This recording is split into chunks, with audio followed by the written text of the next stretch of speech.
Pour moi, ça reste dans le top de ce qu'on a pu voir en Asie. J'ai été complètement choquée. J'ai pas de points négatifs. La nourriture, les gens, les paysages, les transports, comment c'est, c'est trop bien. Vraiment, c'est trop bien. C'est un pays qui mérite d'être découvert et qui ne mérite absolument pas l'image qu'on lui donne. La Chine, ce pays dont tout le monde a déjà entendu parler.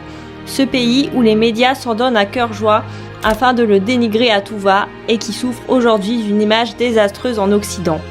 Mais cela fait bien longtemps que l'on n'écoute plus les médias. Alors, on a décidé de s'y rendre. Je ne savais pas grand-chose de ce pays au final, ni de son fonctionnement. On a passé 14 jours sur place, une grande partie de notre périple dans le Guangxi, mais aussi quelques jours dans le Guizhou et dans la mégalopole de Guangzhou, dans le sud du pays. Et ce qu'on peut dire, c'est que j'ai pris une claque. Tous les préjugés que l'on peut avoir sur la Chine ont été détruits en quelques jours. On a trouvé les habitants calmes, propres, adorables et accueillants. Même après quasiment 2 ans en Asie, on a été bluffé par les paysages. Tout a été incroyable, bien loin des clichés et de l'image que j'en avais. Une chose est sûre, ce n'est pas la dernière fois que l'on met les pieds ici. Je suis tombée complètement fan de ce pays. Bonjour, on se retrouve pour faire la vidéo bilan de la Chine. On a donc passé 14 jours dans le pays, entre le 15 février 2025 et le 1er mars 2025. Notre itinéraire a été le suivant. On a atterri depuis Paris à Guangzhou, puis on a pris directement le train jusqu'à Guilin, où on a passé quelques jours, puis on est allé dans la région des rizières en terrasse de Longji, plus précisément dans le village de Pigan. On a continué ensuite en direction de Shaoxing, puis on a pris le train vers Shiping. Ensuite, on a été dans le village de Huangjayou et enfin, on est retourné à Guangzhou pour finir notre séjour. Hormis la destination de Shaoxing et Guangzhou, sinon on aura passé le reste du séjour dans la région du Guangxi. En ce qui concerne les logements, on aura donc payé entre 15,50€ et 27,30€ en sachant qu'on a eu 6 logements différents et que la moitié du temps on a été surclassé comme on était en basse saison. On n'a pas pris la catégorie de chambre la moins chère dans la plupart des cas, donc, tout simplement parce que dans les chambres les moins chères, les chambres très basiques, généralement c'était des toilettes qui n'étaient pas occidentales. Elles étaient très petites, parfois il n'y avait pas de fenêtre, donc on mettait quelques euros de plus pour avoir la deuxième catégorie de chambre et avoir quelque chose d'un peu plus confortable. Mais généralement pour les chambres de la plus basse catégorie, vous pouvez vous en tirer pour 12€ la nuit. Là en moyenne on était à 20€ la nuit. Donc c'est un très bon rapport qualité-prix, surtout vu la qualité des chambres. C'est très propre, c'est calme, c'est super bien équipé. Franchement, on a été bluffés, on a trouvé les chambres vraiment très bien en Chine. On a fait toutes nos réservations sur le site internet chinois de Trip. C'est là où vous avez le plus de choix. Concernant les transports, on a pris des bus, des trains et donc des Didi, donc c'est le taxi. Donc les trains se réservent sur trip.com, il y a une commission en plus. Les trains sont superbes, c'est confortable, c'est à l'heure et franchement le prix est correct au vu de la qualité. Ce sont des trains rapides, vous vous déplacez très facilement et très rapidement surtout d'un endroit à un autre. On a trouvé que le rapport qualité-prix des trains était bien meilleur que celui des bus. Les bus en Chine sont plutôt chers, c'est très lent, ce sont des bus locaux qui s'arrêtent partout. Essayez vraiment de privilégier le train, c'est la meilleure chose à faire. Les billets se réservent 2 semaines en avance et il faut s'y prendre le plus tôt possible car ça part très vite, même en basse saison, même en semaine, même s'il y a beaucoup de trains, ça peut parfois être compliqué d'avoir une place. Donc il faut vraiment anticiper si vous voulez prendre le train. C'est très simple, en fait le billet est lié à votre passeport, donc quand vous arrivez en gare, vous avez juste à scanner votre passeport et vous pouvez passer et rentrer ensuite sur le quai. Concernant les Didi, donc les Uber locales, pareil, c'est superbe. Vous pouvez y accéder directement via l'application chinoise Alipay. C'est vraiment pas cher le taxi en Chine. Parfois, c'est même plus avantageux de prendre le taxi plutôt que de prendre le bus. Donc pour moi, reste vraiment une bonne alternative pour les petites distances du quotidien. Vous trouvez un taxi, en 2 minutes il est là, tellement il y en a, les Chinois l'utilisent beaucoup. Donc vraiment une super application, c'est super pratique. Pour se déplacer dans les endroits, on utilisait l'application Plan de l'iPhone pour faire nos itinéraires à pied durant la journée et également pour utiliser les transports en commun dans les grandes villes, notamment à Guangzhou. L'application Plan est très pratique, c'est en anglais, tout est renseigné dessus. Et si vous n'avez pas d'iPhone, malheureusement, je ne saurais pas vous dire. Sur Google, il n'y a pas grand chose. Et sinon, c'est les applications chinoises, mais elles sont donc en chinois. Donc c'est tout de suite beaucoup plus compliqué. Mais vraiment, si vous avez un iPhone, l'application Plan est pépite et c'est du coup très simple de vous orienter en sachant que ça ne sert à rien de la regarder quand vous serez en France ou dans un autre pays du monde parce que vous ne verrez pas la carte de la Chine et vous n'aurez pas accès aux informations que vous avez une fois que vous êtes sur place. Au niveau de la nourriture, c'est vraiment très bon marché. Généralement, on payait entre 1 et 3 euros un plat. On n'a jamais payé plus que ça. Et c'est super bon. C'est varié, c'est goûtu, enfin vraiment, tout est excellent. Attention, on mange épicé dans le Guangxi, donc si vous n'êtes pas très tolérant aux épices, bien demander non épicé, ça peut être utile. Généralement, on mange beaucoup de nouilles dans cette partie de la Chine, donc si vous voulez manger autre chose, parfois ça peut être un peu compliqué à trouver, mais franchement, tout était très bon, on s'est régalé. En plus de ça, il y a énormément de choix de restaurants un peu partout, donc vous avez de quoi faire. Et ils sont en plus ouverts toute la journée, donc peu importe l'heure qu'il est, vous pourrez manger. Donc ça pareil, c'est superbe. Pour rentrer dans le pays, à la base, on a besoin d'un visa, mais là, il y a une exemption de visa pour les Français pour un séjour jusqu'à 1 mois, jusqu'à fin 2025. Donc si vous voulez aller en Chine, c'est le moment d'en profiter. Au niveau de la météo, donc la Chine, c'est énorme. Donc je vais évidemment parler plus du coin qu'on a fait, donc du Guangxi. La meilleure période pour aller dans cette région, c'est notamment l'automne, donc septembre, octobre, parce qu'il y a la saison des pluies entre mai et août qui est assez intense dans cette région et donc juste après la saison des pluies, ça se calme et donc tout est vert, les paysages sont les plus jolis, mais attention, c'est aussi là où il y a le plus de monde, il y a beaucoup d'endroits qui peuvent être pris d'assaut, donc c'est quelque chose à savoir aussi si vous voulez y aller à cette période.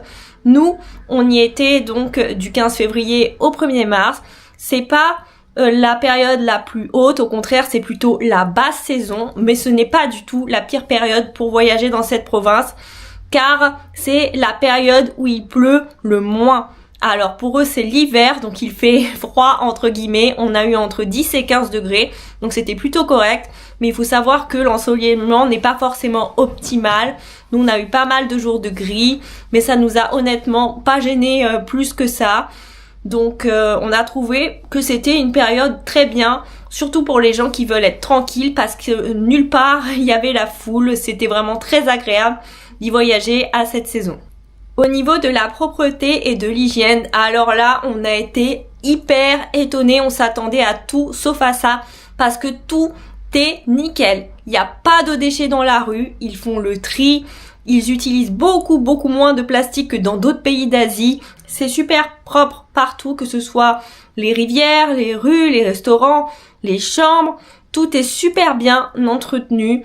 Et contrairement à ce qu'on pourrait s'imaginer, non, les Chinois ne sont pas là à tout jeter par terre dans la rue ou à cracher partout.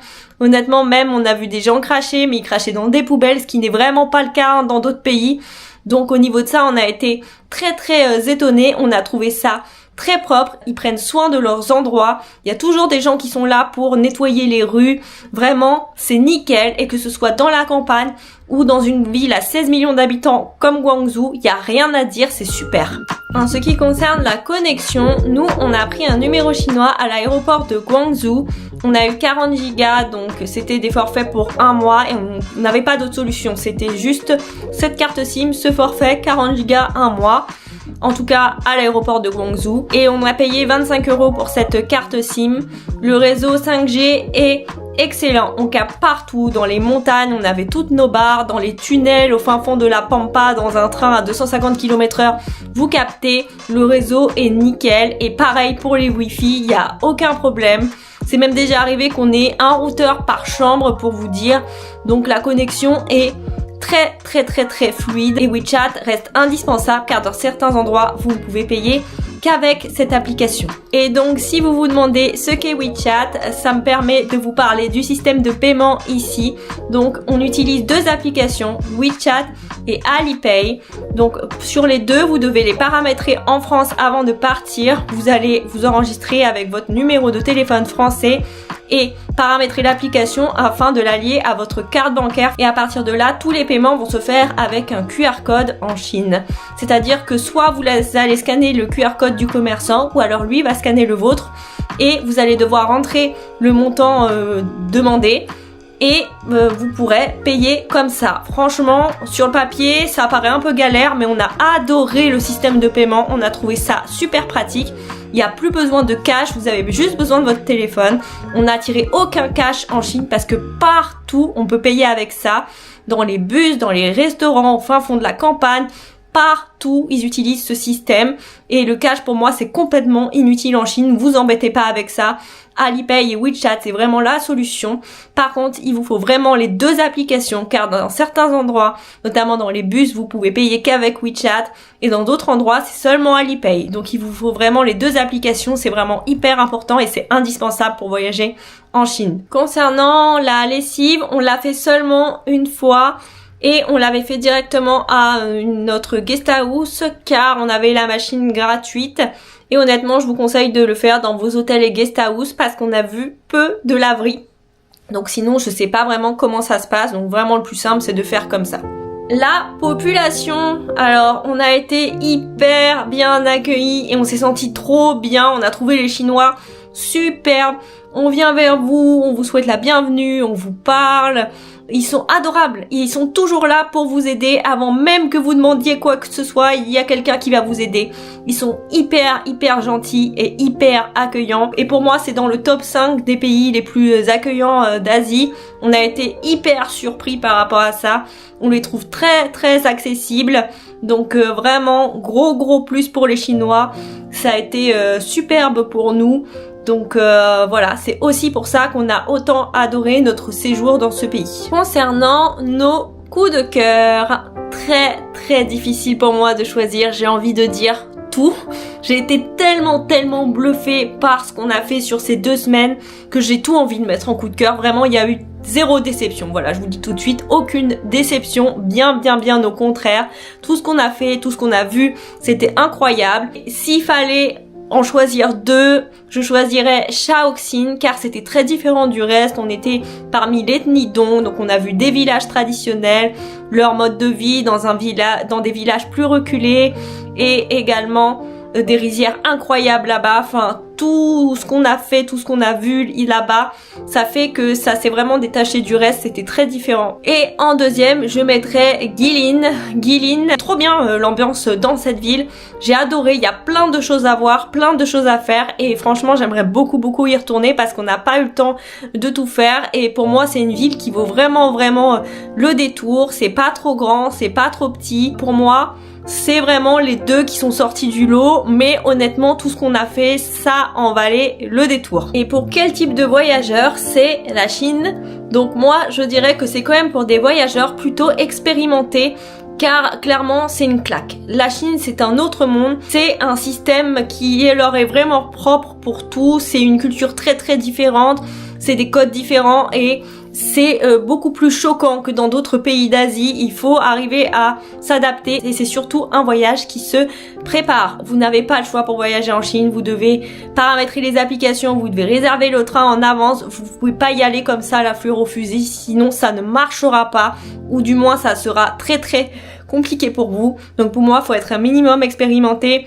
faut être habitué à utiliser un traducteur également car ça parle pas beaucoup anglais. Même si honnêtement, on a trouvé que la jeune génération se débrouillait plutôt pas mal avec l'anglais, ils le parlent quand même un petit peu, mais voilà, faut être habitué quand même avec tout ça, avec l'Asie. Pour moi, le faire en premier pays ou sans avoir trop d'expérience en voyage, ça peut être compliqué parce que c'est vraiment un choc culturel, c'est complètement un autre monde, un autre système de paiement, enfin tout est différent, vraiment. C'est pas en mal, hein. Au contraire, moi j'ai trouvé ça superbe. Mais voilà, pour moi c'est compliqué si vous n'avez pas l'habitude de voyager en Asie. Au niveau des fun facts, alors numéro 1, il faut savoir que la ceinture de sécurité est obligatoire Dans les bus, oui, c'est obligatoire. Tout le monde met la ceinture et si vous la mettez pas, les chauffeurs vont venir vous voir en vous disant « Hep, toi, accroche ta ceinture ». Dans tous les bus qu'on a fait, c'était comme ça et en Asie, c'est un peu la foire par rapport à ça. Tout le monde fait un peu n'importe quoi. Généralement, il n'y a pas de ceinture de sécurité. Personne ne la met ni dans les voitures ni ailleurs.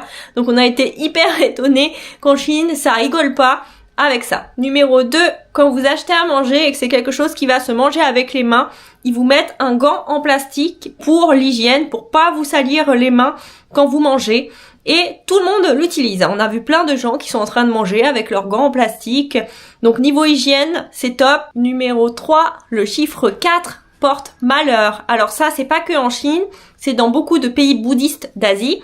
Mais en Chine, ils prennent ça très au sérieux. Il n'y a pas de 4e étage. Le 4e étage, quand vous prenez l'ascenseur, ce ne sera pas marqué le chiffre 4, ce sera marqué souvent 3A. Et le 4, vous le verrez pas. C'est comme s'il n'existait pas. Le 4, c'est le symbole de la mort. Donc, voilà. Au niveau du budget, donc pour 2 semaines, on a eu pour 452,94 € par personne, tout compris. Donc le VPN, les transports, les hébergements, nos activités, la nourriture, juste n'est pas compris dedans notre billet d'avion de Paris vers la Chine. Mais sinon, toutes nos dépenses sur place sont incluses là-dedans. Ça fait donc une moyenne de 32,35 € par personne.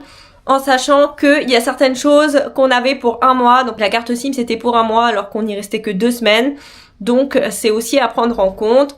Honnêtement, on trouve que c'est plutôt bon marché, surtout au niveau des hébergements et de la nourriture, c'est similaire à ce qu'on trouve en Asie du Sud-Est, c'est vraiment pas cher. Ce qui nous monte un peu le budget, c'est que les activités sont payantes en Chine. Nous, on a fait plusieurs villages traditionnels, les entrées étaient payantes. Il y a beaucoup de choses qui sont payantes et c'est pas forcément bon marché. Il y a des choses qui coûtent quand même assez cher. Et également, on a beaucoup bougé, beaucoup plus que ce qu'on fait habituellement, comme on restait que 2 semaines. Donc, on a pris beaucoup les transports, les trains, les bus. Et donc, forcément, le budget transport est un peu plus conséquent que ce qu'on aurait l'habitude de faire. Et donc, en conclusion, j'ai adoré. Vous l'avez vu dans les vidéos, ça a été un plaisir pour moi de voyager ici, de découvrir ce pays et de découvrir cette province du Guangxi. Alors attention, on a voyagé dans une minuscule partie de la Chine. Ça se trouve dans une autre province, on n'aurait pas du tout eu le même ressenti, que ce soit positif ou négatif d'ailleurs. Mais là, ça a été un vrai bonheur et une vraie découverte pour nous. Et c'est vraiment un pays qu'il faut découvrir parce que c'est encore très authentique, très accessible également au niveau des prix. Et rien que pour les habitants, ça vaut le coup également. Et les paysages, n'en parlons pas. C'est juste grandiose, tout est grand, tout est magnifique. On a vu trop de choses différentes en 2 semaines. Pour moi, ça reste dans le top de ce qu'on a pu voir en Asie. J'ai été complètement choquée. Je savais pas qu'il y avait tout ça en Chine. C'est tellement méconnu comme pays et on a tellement de préjugés dessus qui sont complètement infondés que moi, je suis tombée des nues sur tout. Sur les gens, sur les paysages et sur tout, sur la manière dont ça fonctionnait, surtout. Et la sécurité, n'en parlons pas, on se sent hyper bien et hyper safe dans ce pays. Et il y a des caméras partout, on scanne vos affaires aux entrées des trains, des métros. Ça peut paraître redondant et un peu relou pour certains. Nous, au contraire, on a trouvé que c'était très bien parce que du coup, on se sent bien, on se sent safe. Et ça roule en fait, ça prend pas énormément de temps, vous passez votre sac, hop, vous le reprenez direct derrière et il n'y a pas de souci en fait. Il y a, voilà, ils ont l'habitude de tout ça, donc tout va très vite, vous perdez pas de temps. Donc pareil au niveau de ça, pour moi c'est un gros plus. Après on a fait également un voyage qui nous ressemblait, on est resté à 90% du temps en campagne, sauf quand on était à Guangzhou.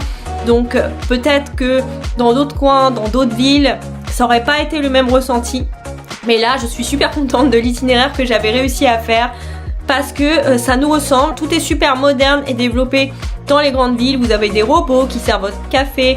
Même dans les campagnes, à l'entrée de la vieille ville du Hangzhou par exemple, vous avez la reconnaissance faciale pour entrer dans le village. Ça pareil, ça nous a étonnés, mais c'est super pratique. Vous n'avez pas de papier à montrer, de galère, de machin. Non, paf, ça scanne votre visage, vous rentrez, c'est fini.